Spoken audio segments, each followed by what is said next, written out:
دا ښایسته کلی د طبیعي سرچینو او ایماندارو خلکو ځای و. په همدې کلي کې د کمال په نوم یو قوي، ځیرک او هوښیار ځوان اوسېده.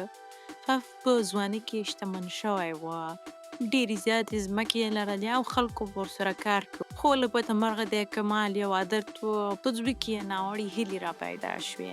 دغه عادت غرور و. ټولو خلکو به یې صفت کول، هر چا به ویل چې کمال ډېر هوښیار او ځیرک ځوان ده او ښه مالداره ده. همدا خبرې ورو ورو د کمال په زړه کې کېناستل. نو کمال به له ځان سره فکر کولی چې زه تر ټولو ښه یم او خلک له ما پرته هېڅ نشي کولی. لا دې وروسته کمال چلند له غریبو خلکو سره بدل شو. هغه به غریبانو ته ویل چې تاسو له دغه ځایه لاړ شئ، تاسې چې کمزوري یا غریبان یې دا زما ګناه نه ده. د کمال پلار ډېر هوښیار و. هغه خپل زوی ته وویل چې زویه، شتمني او طاقت تل نه پاتې کېږي، دا غرور مه کوه، له غرور څخه تېر شه. خو کمال بیا همدا خبره ونه منله او ورته ویې ویل چې پلاره، زه قوي یم، دا خبرې د کمزورو خلکو دي، له ما سره هېڅ نه کېږي. کمال ورو ورو نور هم مغروره کېده، د خپلو کارګرو حق ته یې نه ورکاوه او غرور به یې کاوه. خلک هم ورو ورو له کمال څخه لرې کېدل، څوک به پر مخه نه ورتلو ځکه خلک له کمال څخه هېرېدل. یوه ورځ یې خپلو کسانو ته وویل سږ به زه خپلې ځمکې پخپله سمبالوم، د چا مرستې ته اړتیا نه لرم. داسې وخت تېرېده چې یو کال سخته وچکالي راغله، باران ونه شو، ځمکې وچې شوې او فصلونه هم مات شول. د کلي خلکو به له یو بل سره مرسته کوله او هر چا به ویل که یو ځای شو دا ستونزې حل کېږي. خو کمال وویل زه هر څه پخپله کوی شم او د چا خبره نه منم. بیا وخت تېر شو خو د کمال کرونده وچه شوه.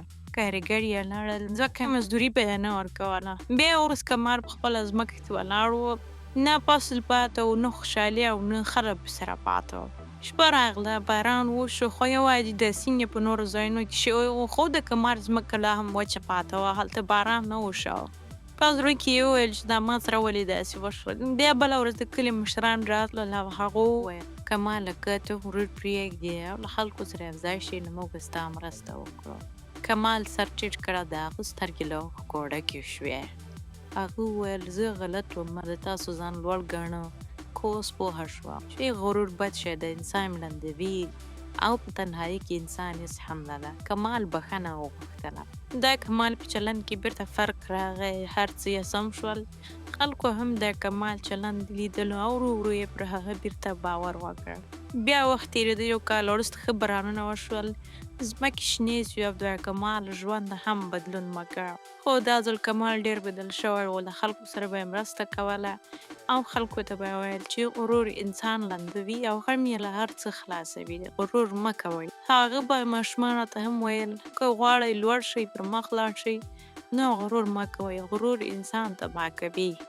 درنو لیدونکو، له دې کیسې څخه مو هدف دا و چې هېڅکله پر خپله ځواني، شتمني او نور داسې څه غرور مه کوئ چې الله تعالی تاسو ته درکړي دي. دا هر څه فاني دي او ژر تلونکي دي.